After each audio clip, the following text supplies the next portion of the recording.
All right, ready to get a little wiser today? We're diving deep into The Art of Happiness, the one by Dalai Lama himself.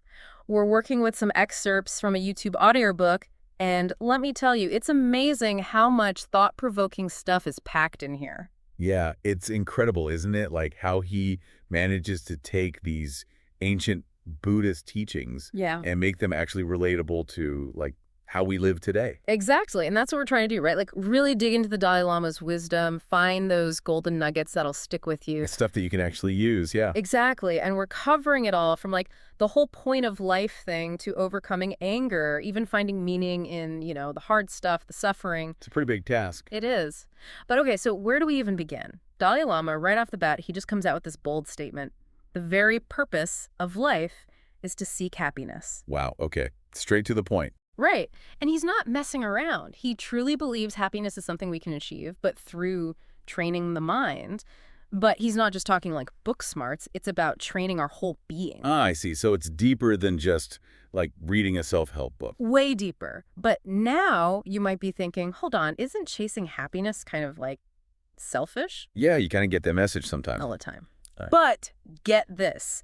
Research actually shows that people who are happier are actually more likely to be kind, social, forgiving, all that good stuff. So it's actually the opposite. Like happiness makes you a better person, not a worse one. It's like happiness is contagious or something, spreads the goodness. And the Dalai Lama, he totally walks the walk. There's this great anecdote about him just interacting with the hotel housekeeping staff. Oh, yeah. What was that one? Even in those little moments, just passing by, he took time to connect, ask questions, genuine smile, the whole 9 yards. That's really cool. It shows he really believes in like the inherent worth of every person.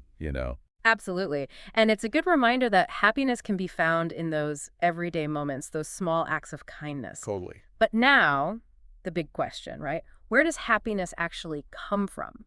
Dalai Lama, he thinks it's more about like our inner state, our mindset, than it is about what's going on around us. So it's not about like winning the lottery or getting that promotion. Nope, not really. He talks about a happiness baseline and how we can actually shift that baseline, make it higher.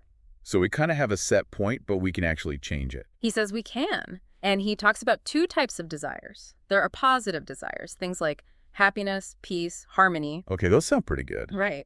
And then there are these other desires. He calls them unreasonable desires. And Yeah. those are the ones that get us into trouble. The ones that never seem to be satisfied. You got it. Like needing the newest phone, obsessing over getting promoted. The things we think will make us happy but never really do. Right. And he compares it to a house built on ice, which, not the best foundation. Makes sense. If your happiness depends on stuff that's always changing, it's not going to last. Oh, and remember that story about the guy in the audience who asked about finding happiness through sex? Yeah, I remember that one. What did he say? The Dalai Lama, he just chuckled and said, Yeah. yes, but that kind of happiness, it's temporary, Makes you think, doesn't it? It really does. He's saying true happiness, the kind that lasts, it comes from inner peace and being content. Contentment, huh? So like wanting what you have, not having what you want. You nailed it. And the Dalai Lama's own life, it's a testament to that. I mean, the guy lost his entire country, became a refugee. That's incredibly difficult. Beyond difficult, right. But he found a way to not just survive, but to thrive, to find strength and purpose through his connection to other people. That's a powerful example of finding happiness even when things are really rough. It really is. It shows that human connection, that sense of belonging. It gives us a sense of worth and dignity that no external circumstance can take away. So we've talked about training the mind, but how do we actually do that? Yeah, like where's the instruction manual? Well, Dalai Lama, he offers all kinds of practical methods and analogies. He compares it to like being physically healthy. Just like we need a balanced diet, we need a variety of practices for a healthy mind. So it's not a one-size-fits-all kind of thing. Definitely not.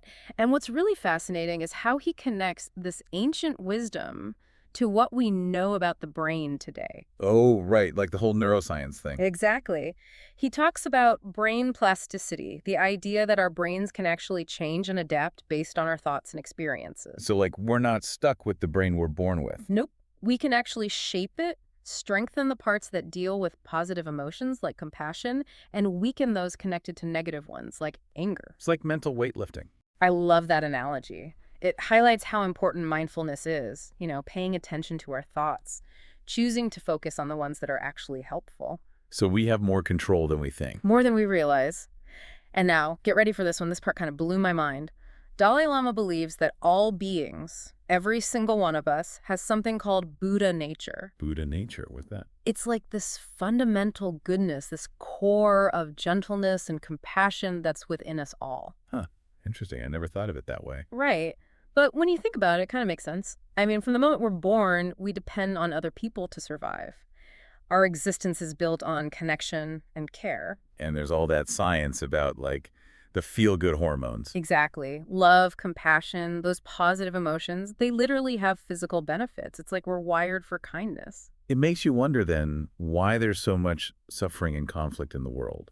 If we're all supposed to be so good and compassionate, why are we so messed up? Yeah, that's the big question, right? Dalai Lama, he believes it's because we misuse our intelligence. When we aren't compassionate, our intelligence can actually lead us down the wrong path. So instead of using it to create and connect, we use it to destroy and divide. Sadly, sometimes, yeah. But here's the hopeful part. We have the power to change that.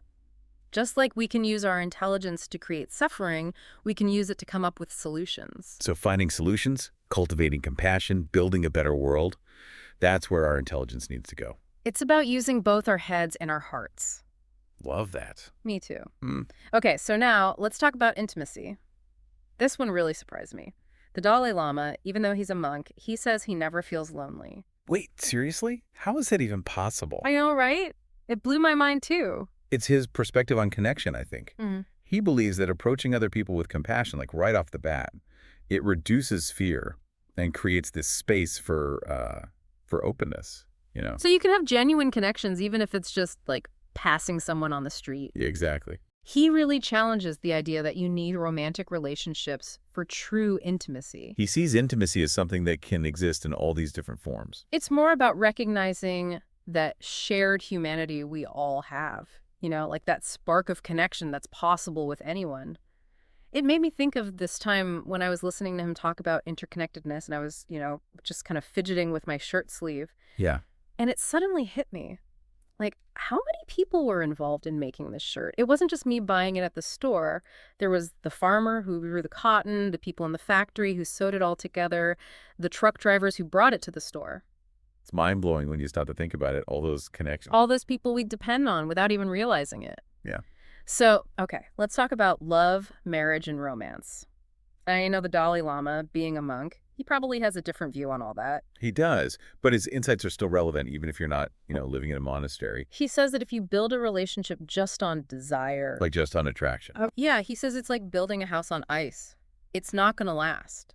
Well, that makes sense when you think about the research on romantic love. All that initial excitement, the brain chemistry, the butterflies, it eventually fades. They said the romance, that's the initial spark, but you need something more for the long haul. Exactly. Dalai Lama says that compassion, respect, and genuine connection, those are the foundations of strong relationships. It's like if you want to build a house that can survive a hurricane. You need a solid foundation. Exactly. You can't just build it on sand or, ice. And speaking of strong foundations, let's talk about compassion. This is one of the Dalai Lama's core teachings. He's really big on compassion. For him, it's not just a nice feeling to have. It's essential for, our survival and reaching our full potential as human beings. And he actually breaks compassion down into two types. Two types. Yeah. So there's compassion with attachment. Compassion with attachment. So, doing something nice for someone because you want them to like you. That's a perfect example. So it's not really pure compassion. Then... Right. It's more about getting something in return. And then there's genuine compassion. What's that like? It's recognizing that other people deserve happiness, regardless of who they are or how they treat you. It's not about what you get back. It's just wanting the best for others, period. Exactly. And research shows that this kind of genuine compassion is good for us too. It makes us happier, calmer, and even less depressed. So compassion is good for everyone involved, the giver and the receiver. I love that. It's like this superpower we all have. Okay, so we've talked about the good stuff. Now let's get into something a little heavier. How does the Dalai Lama say we should deal with suffering? Well, first he acknowledges that suffering is universal. Meaning everyone experiences it. Everyone. He tells this story about Kisa Gotami, a grieving mother who learns that everyone, every single person, experiences loss and pain. It's part of being human. So it's not about avoiding suffering completely, because you Mhm. can't really do that. It's more about how you deal with it when it comes. That's exactly it. Dalai Lama believes that accepting suffering as a natural part of life actually makes us better equipped to deal with it. I guess that makes sense. The more you resist something, the harder it is. And he contrasts this with like a Western perspective, where we often see suffering as something that shouldn't happen. Which leads to blame, anger, feeling like a victim. Exactly.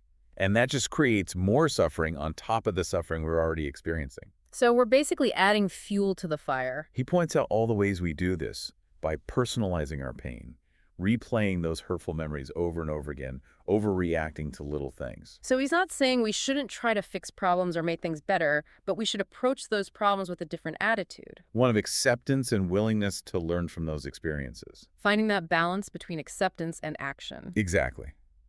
And this is where his teachings on shifting perspective come in. Shifting perspective. What does that mean? He uses the example of losing his own country and how looking at things from different angles actually helped him find meaning and opportunity in that experience. So instead of just focusing on the loss, he looked for the lessons, the possibilities. Right. And this can be applied to anything, not just something as huge as losing your country.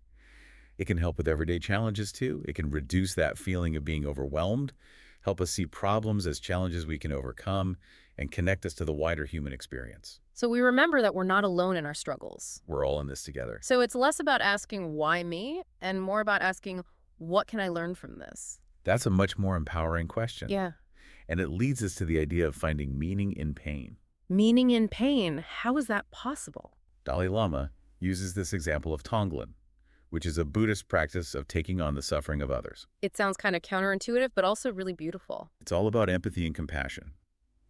And he also mentions Viktor Frankl, who survived the Holocaust and wrote about how important it is to find meaning in suffering. He said, man is ready and willing to shoulder any suffering as soon and as long as he can see meaning in it.